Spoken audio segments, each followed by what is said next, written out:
Hi folks, welcome to another one of these videos in which I make a historically dubious point, a historically defensible claim. Return to normalcy. Since election month, I've been thinking a lot about Biden winning and its historical parallels.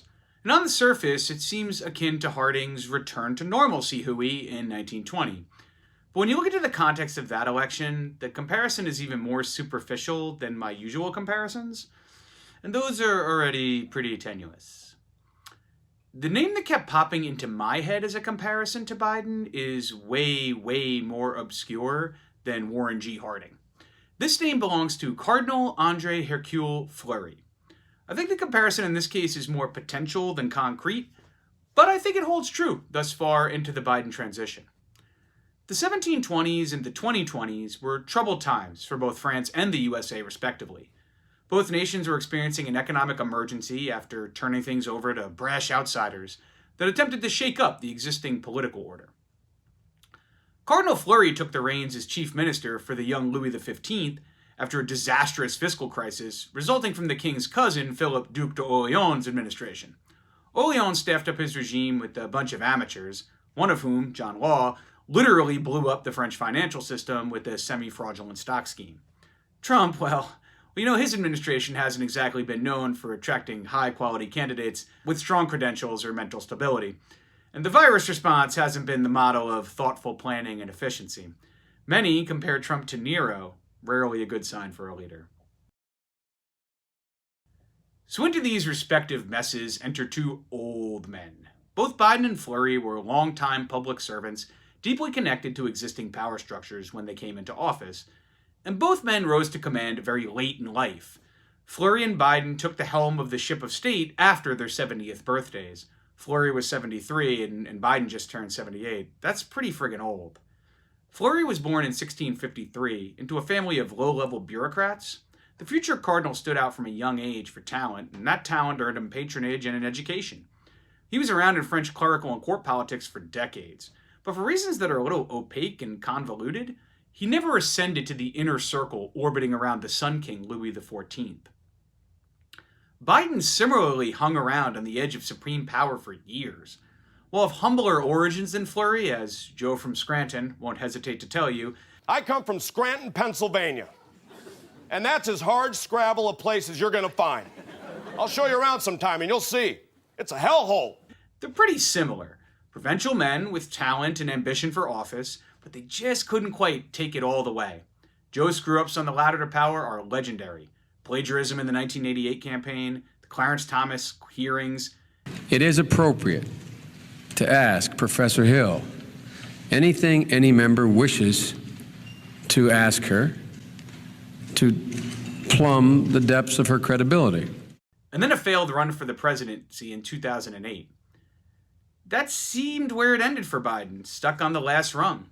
Fleury, too, had his ass shipped out to be bishop of some provincial city, his rise to high office seemingly in permanent deep freeze. It seems both men fundamentally decent enough people. Fleury was unusual for government ministers of old regime France, in that he just ensured his own comfort and prosperity as opposed to becoming fabulously wealthy while in high office, something that can't be said about his predecessors in power. Biden famously rode the commuter train to and from Delaware. The flailing Trump campaign could never really make their claims of corruption stick to Sleepy Joe, and they tried, that's for sure. Both men had laughable and baseless accusations of sexual impropriety hurled against them. Fleury had no reputation as a fornicating priest, and Biden seems like a sincere family man. There's really nothing I've seen that dissuades me from that conclusion. Now, for the big question. Is rule by old man political insiders good? Fleury staffed up the royal government with a new generation of competent officials. In France, government service was a family affair, and Fleury called in the ablest of the new generation. He surrounded his regime with 30 and 40-something ministers known for competence from families long involved in government service. Fleury then left a lot of the government nuts and bolts to these officials, often maintaining a hands-off approach, which let him take credit when things went well and gave him deniability when they didn't. Biden seems to be doing something similar. Don't get me wrong, Some of the officials brought in by Fleury and Biden drew a great deal of criticism, especially from the most reform-minded in their nations, and neither seems to be a micromanager.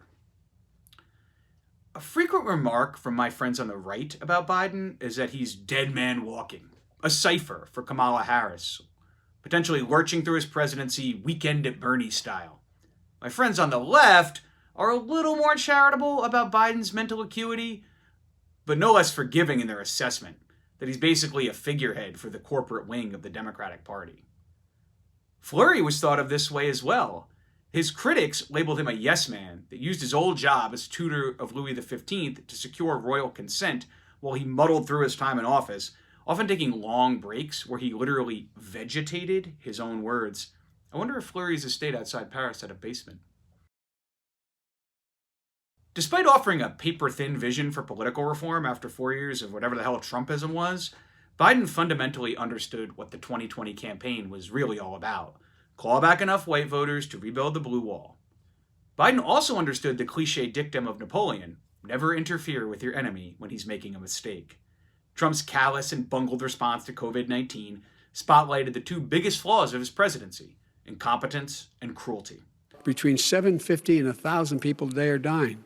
When he was presented with that number, he said, it is what it is. Well, it is what it is because you are who you are. Biden always made the race about that and nothing else.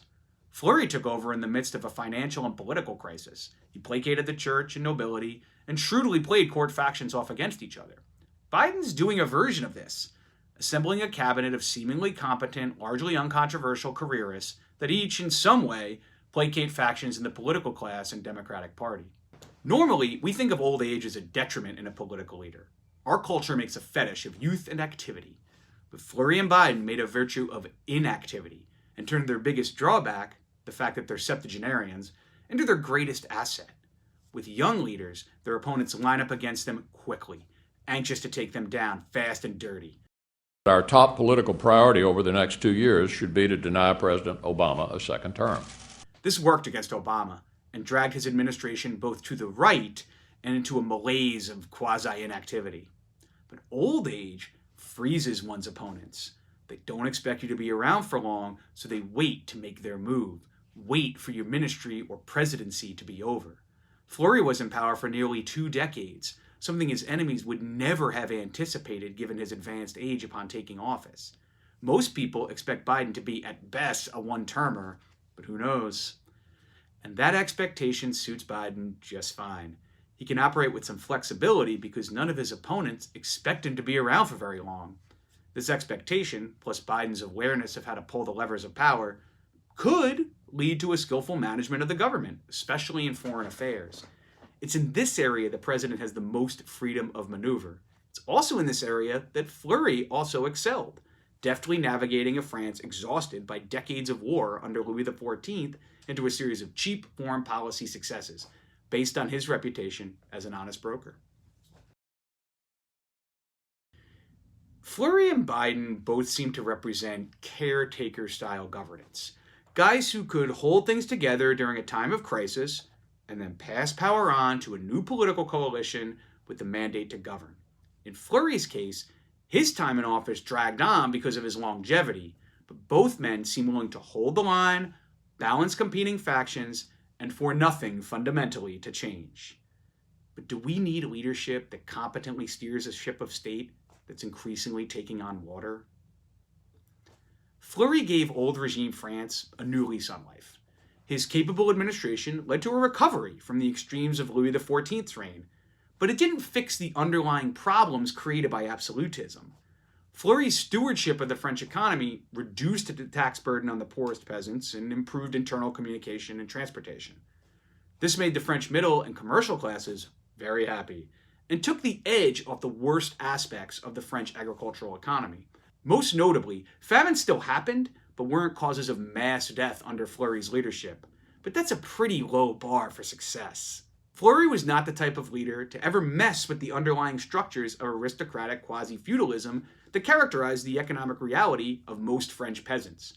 Fleury's predecessors made a hash of foreign policy, but he recovered French leadership and resuscitated French European hegemony with some clever alliances. He was a decent enough guy and not an overt thief in handling public funds, but can we get by as a country with a bunch of middling reforms implemented by technocratic-style administration?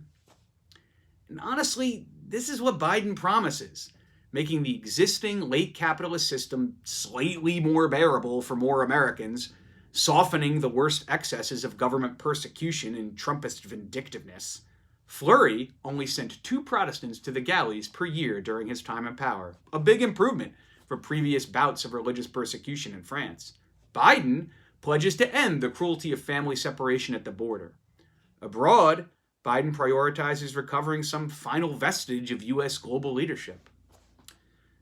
2 old dudes are seemingly what the doctor ordered after turbulence and incompetence. But all Fleury really did was breathe a little more life into the French old regime, a social and political order that was still woefully antiquated and fundamentally doomed to meet its end in the French Revolution.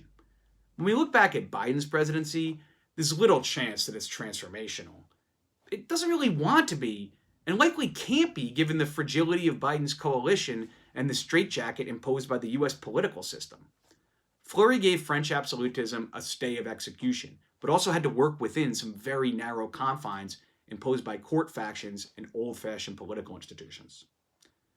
Joe Biden isn't Bernie Lomax, a corpse manipulated by others to their own ends.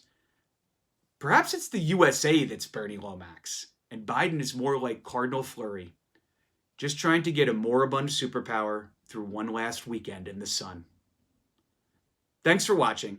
Please don't forget to like, share, and subscribe, and follow me on Twitter. The link's below in the description. See you next time.